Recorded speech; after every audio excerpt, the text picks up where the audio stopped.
လိုမျိုးအရန်ကိုပူနေတဲ့အချိန်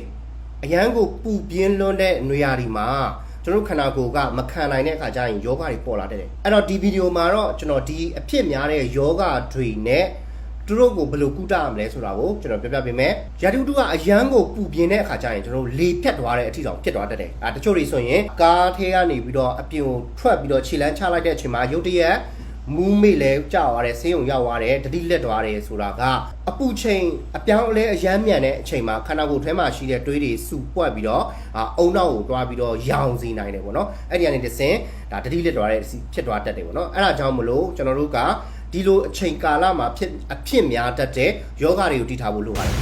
နံပါတ်1အနေနဲ့အပူလွန်ကဲတဲ့ယောဂတွေပေါ့နော်အခုလိုမျိုးအရန်ပူနေတဲ့အချိန်မှာပတ်ဝန်းကျင်မှာလည်းအပူချိန်တွေအရန်မြင့်တက်လာတယ်အဲ့ဒီအချိန်မှာခန္ဓာကိုယ်ရဲ့အပူကထိန်းကြီးလို့မရတော့ဘဲနဲ့မထိန်းနိုင်အောင်ဖြစ်သွားတယ်ပေါ့နော်အဲ့တော့အဲ့ဒီအချိန်မှာယောဂတွေဖြစ်လာတတ်တယ်အထူးသဖြင့်တော့ဒီ March လကနေမေလအတွင်းမှာအပူချိန်40 ဒီဂရီလောက်ရှိတတ်တယ်ပေါ့နော်တချို့နေရာတွေမှာဆိုရင်ဒီထက်တောင်ပိုလာတွေရှိတယ်ပေါ့နော်အဲ့ဒီခါကျရင်အပူလွန်ကဲတာတွေပို့ပြီးတော့ဖြစ်များတတ်တယ်ပေါ့နော်လက္ခဏာအနေနဲ့ခါကြတော့ဒါခေါင်းကိုက်တာတွေမူးဝေတာတွေချွေးထွက်လွန်တာတွေဒါမှမဟုတ်လည်းချွေးထွက်တာအရန်များသွားပြီးတော့လုံးဝချွေးမထွက်တော့တဲ့အဆင့်ထိရောက်သွားတာမျိုးတွေဖြစ်တတ်တယ်။အရေပြားကကင်ကြည့်တဲ့အခါကျရင်ပူနွေးနေတာမျိုးတွေကြည့်လိုက်တဲ့အခါကျရင်နီရဲနေတာမျိုးတွေဖြစ်တတ်တယ်။ပြီးရင်နှလုံးခုန်မြန်တာတွေတတိလက်တဲ့အထိ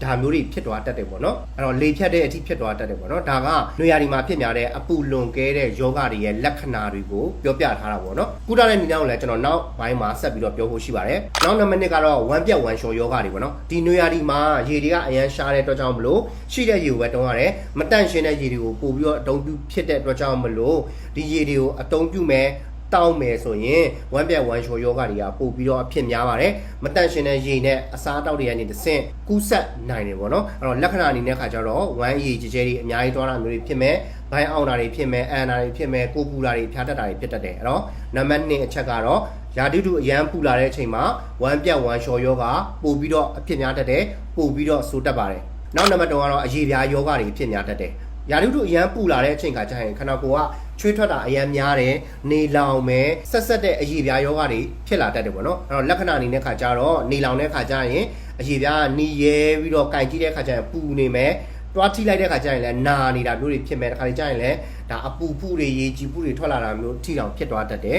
ပြီးရင်အရေပြားရားတာတွေလည်းဖြစ်တတ်တယ်အနီကွက်တွေပေါ်လာတာမျိုးတွေလည်းဖြစ်တတ်တယ်ပေါ့နော်အရေပြားပေါ်မှာအဆက်အပြောက်လေးတွေထွက်လာတာမျိုးတွေလည်းဖြစ်တတ်တယ်ဂျိုင်းကြားတို့ဘိုင်းအောက်ပိုင်းတို့ပေါင်ကြားတို့မှာအရေပြားချင်းပုတ်မိတဲ့ခါကျရင်အဲ့ဒီကနေတစ်ဆင့်လဲအနာတွေဖြစ်လာမယ်နီရဲတာတွေဖြစ်လာမယ်နာတာတွေဖြစ်လာမယ်ပေါ့နော်အရေပြားအရန်ချောက်တွေ့ပြီးတော့ကြမ်းတမ်းလာတာတွေအရေခွန်ကွာတာတွေဖြစ်တတ်တယ်အပူတန်အရန်ဆိုးတဲ့ခါကျရင်ဒါအစီဖုတွေအစီကျိတ်တွေထွက်လာတာမျိုးဝက်ချန်တွေပူဆိုးလာတာမျိုးတွေဖြစ်တတ်တယ်ပေါ့နော်ရာသီဥတုအရန်ပူလာတဲ့ခါကျရင်အရေပြားယောဂတွေကလည်းအဖြစ်များတတ်ပါတယ်နောက်နံပါတ်4ခါကျတော့မျက်စိယောဂတွေများတတ်တယ်နွေရာသီကာလတွေမှာခါကျရင်ဖုံအရန်ထူတယ်ပေါ့နော်တချို့လမ်းတွေမှာဆိုရင်ဖုံတစ်ထောင်းထောင်းနဲ့ဖြစ်နေတဲ့အခါကျရင်ဒါမျက်စိထဲဝင်လာနေတစင်မျက်စိရားရံမယ်ယောဂပိုးတွေအခုခံရမယ်မျက်စိနီရဲတာတွေဖြစ်လာတတ်တယ်ပေါ့နော်လက္ခဏာအနေနဲ့ခါကျတော့ရားရံနီရဲတာအပြင်မျက်ရည်ပူတွေကျမယ်မျက်စိနာတာတွေဖြစ်မယ်မျက်စိထဲပိုးဝင်တာတွေဖြစ်လာမှာပေါ့နော်ဒါကမျက်စိယောဂတွေလည်းဖြစ်များတတ်ပါတယ်နောက်နံပါတ်5အနေနဲ့ခါကျတော့အစာအစိတ်တက်တာတွေပုံများတတ်တယ်။နွေရာသီမှာအစာအတောက်တွေကမခံဘူးမနှက်ချက်ထားတဲ့ဟင်းကနေ့လယ်တို့မုံညနေလောက်ဆိုခါကျရင်မကောင်းတော့ဘူးပေါ့နော်။အဲ့ဒါကိုတွားပြီးတော့စားမိလိုက်တဲ့ခါကျရင်အစာအစိတ်တက်တာတွေဖြစ်တတ်တယ်။လက္ခဏာအနေနဲ့ခါကျတော့ဝမ်းပြက်ဝမ်းလျှောတာအန်နာဘိုင်းနာတာခေါင်းကိုက်တာကိုပူတာတွေဖြစ်တတ်တယ်ပေါ့နော်အဲ့တော့ကျွန်တော်ဒီမှာပြောခဲ့တာကနွေရာသီမှာအဖြစ်များတဲ့ယောဂ5ခုကိုပဲအဓိကထားပြီးပြောတတ်တယ်တခြားယောဂတွေအများကြီးတော့ရှိသေးတယ်ပေါ့နော်ဒါပေမဲ့ဒီ5ခုကအဖြစ်များတဲ့အထက်မှာပါတယ်နံပါတ်1ကတော့အပူနဲ့ဆိုင်တဲ့ယောဂတွေပေါ့နော်အရန်ဆူဆူဝါးနေတဲ့အပူအေးအပြောင်းလဲမှာလေဖြတ်သွားတဲ့အဆင့်ထိလည်းရောက်သွားတတ်တယ်ပေါ့နော်နောက်နံပါတ်2နဲ့ဝမ်းပြက်ဝမ်းလျှော်ယောဂတွေကဒီယာဒီမှာပုံများတတ်တယ်နံပါတ်3အနေနဲ့အရေပြားယောဂတွေလည်းပုံများတတ်ပါတယ်နံပါတ်4အနေနဲ့မျက်စိယောဂတွေလည်းပုံများတတ်တယ်နံပါတ်5အနေနဲ့အစာအစိတ်တက်တာတွေလည်းဖြစ်တတ်တယ်ပေါ့နော်အဲ့တော့ကျွန်တော်ဒီမှာပြောခဲ့တာကနွေရာသီမှာအဖြစ်များတဲ့ယောဂ5မျိုးကိုပဲတေချာပြောထားတယ်နောက်ဗီဒီယိုမှာတော့ဒီယောဂတွေနဲ့ပတ်သက်ပြီးတော့ဘယ်လိုကုသရမလဲဘာတွေတတိထားရမလဲဆိုတာကိုဆက်ပြီးတော့ပြောပြပေးမှာဖြစ်ပါတယ်အဲ့ဒါကြောင့်မလို့ဒီဗီဒီယိုလေးကိုလည်း like and share လုပ်ထားပေးပါပြီးရင်နောက်ဗီဒီယိုထွက်လာတဲ့ခါကျရင်လည်းတစ်ချက်လောက်ကြည့်ပေးပါဗီဒီယိုဒီကြည့်ပြီးတဲ့အတွက်ကြောင့်မလို့လည်းကျေးဇူးတင်ပါတယ်မင်္ဂလာရှိတော်နေ့လေးဖြစ်ပါစေဘေးကင်းကြပါစေ